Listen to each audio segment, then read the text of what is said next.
everyone, so welcome to your favorite education channel Study Matters. So आज हम discuss करने वाले हैं डिजिटल के बारे में। डिजिटल इलेक्ट्रॉनिक हमारी यूनिट फर्स्ट में हम बुलियन अलजेब्रा के बारे में पढ़ेंगे कि बुलियन अलजेब्रा होता क्या है। ठीक है, तो फर्स्टली हम यहाँ पे डाल लेते हैं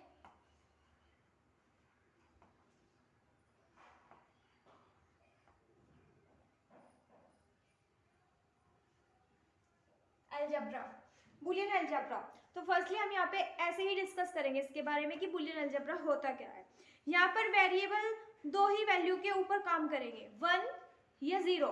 ठीक है, 1 या 0। 1 और 0 के बारे में आपने पढ़ा ही होगा, बाइनरी नंबर होते हैं ये हमारे। ठीक है, तो ये हमारे लॉजिक सर्किट को बनाने में यूज होता है। इसको डेवलप किया था जॉर्ज बुले ने। ठीक है, इसे फिजिक्स में भी यूज किया जाता है किसी सर्किट्स को बनाने के लिए, बुलियन अलजेब्रा का। तो इसकी एक छोटी सी डेफिनेशन भी है, मैं ऐसे ही डिक्टेट कर देती हूँ। An algebra which deal with the binary number system is known as Boolean algebra. ये छोटी सी डेफिनेशन है। तो इसमें हमारे कुछ लॉज भी होते हैं बुलियन लॉज के।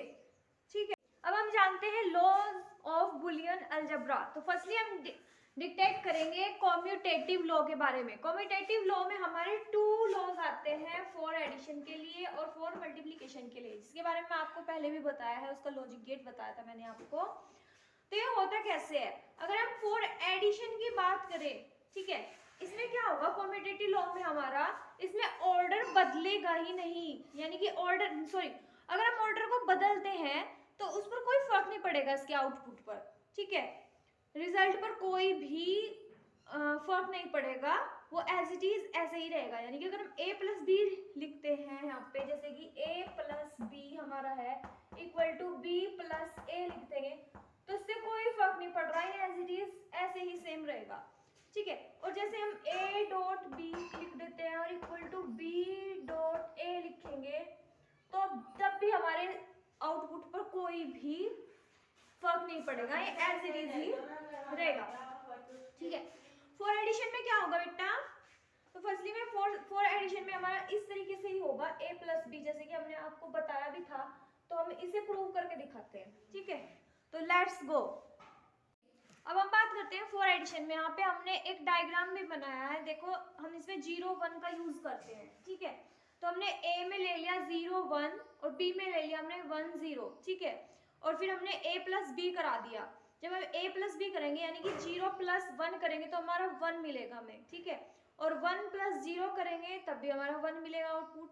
उसी तरीके से अगर हम b प्लस a करें, b की वैल्यू 1 और a की वैल्यू 0, अगर इन्हें प्लस कराएं तो हमारा 1 मिलेगा, और तब दोनों केसेस में हमें 1 1 1 आउटपुट मिल रहा है, मतलब दोनों सेम आउटपुट मिल रहे हैं, हमें कोई फर्क नहीं पड़ रहा हमारे आउटपुट पर, वो हमें सेम एज इट इज मिल रहे हैं। ठीक है, तो इसका डायग्राम भी इस तरीके का, कुछ इस तरीके का बनेगा।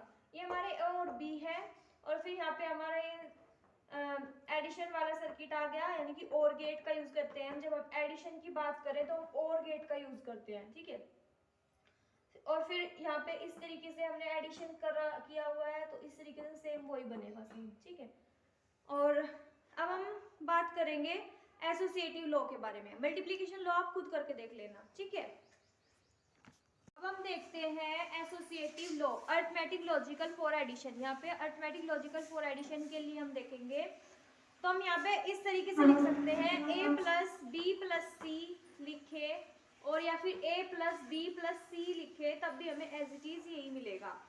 ठीक है, और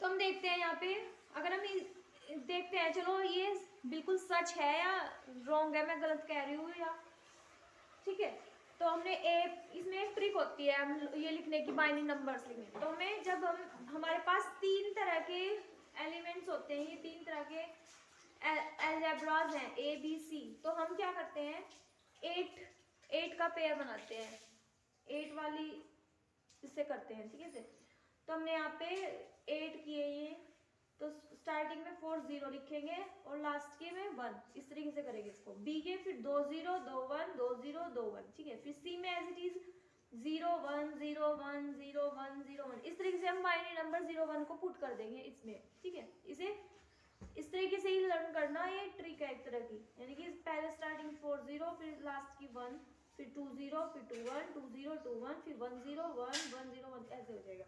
तो हम b प्लस सी करेंगे यहाँ पे, इसको कर रहे हैं ना पहले सॉल्व, तो b प्लस सी 0 0 0 0 1 1 1 0 1 1 1 1 0 0 0 0 1 1 1 0 1, फिर 1 1 1, ठीक है। ये हमें प्लस करा रहा है एज इट इज, ठीक है। ये हो गया। अब ये हमारा ये आ गया।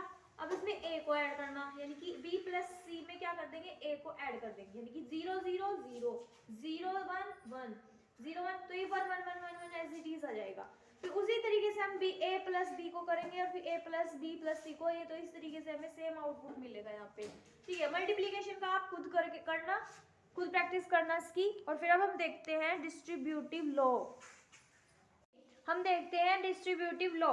डिस्ट्रीब्यूटिव लॉ में हमारा ये होता है a डॉट बी प्लस सी को अगर हम लिखें तो हमारा इसके इक्वल आएगा, यानी कि a dot b a dot c, ठीक है। तो इसका एक लॉजिक गेट भी बना दिया हमने। आपको पता है डॉट के लिए, मल्टीप्लीकेशन के लिए हम कौन सा लॉजिक गेट यूज करते हैं, इस तरीके का, डी टाइप का। और अगर हम प्लस की बात करें तो हम थोड़ा इस तरीके का एक लॉजिक गेट यूज करेंगे, ठीक है। तो अब हम स्टार्ट करते हैं यहाँ पे। तो फर्स्टली हमें यहाँ पे b प्लस सी बनाना पड़ेगा। तो ये b है और ये c है, ठीक है। और b और c में क्या किया हुआ है, प्लस, यानी कि तो प्लस वाला लॉजिक गेट बनाया हमने यहाँ पे, ठीक है। और ये हमारा आ गया b प्लस सी। फिर नेक्स्ट हमारा a है, यहाँ से a गया तो ये हमारा a जो है मल्टीप्लाई हो रहा है, यानी डॉट वाला है, तो वो लॉजिक गेट लगाएंगे और गेट वाला। तो और गेट वाला हमने लॉजिक गेट लगाया और हमारा ये मिल जाएगा। उसी तरीके से हम ये बनाएंगे a डॉट बी में हम इस तरीके का यूज करते हैं लॉजिक गेट, और इसमें भी इस तरीके से लॉजिक गेट यूज करेंगे, और दोनों को मिला के हम वो हमारा एडिशन वाला लॉजिक गेट यूज होगा, यानी कि और गेट का यूज करेंगे, ठीक है। a dot b plus a dot c, इस तरीके से हमारा आ जाएगा, ठीक है। और आप अगर इसे आप सोल्व करना चाहते हैं तो उस तरीके से सोल्व कर सकते हैं, जैसे मैंने आपको इससे पहले दिखाया था कि किस तरीके से हम इसको बाइनरी नंबर में कैसे इसको सोल्व कर सकते हैं, कैसे इसे प्रूव कर सकते हैं। तो वो प्रूव करने का तरीका वो खुद आप कर सकते हैं, ठीक है। तो नेक्स्ट अब हम देखेंगे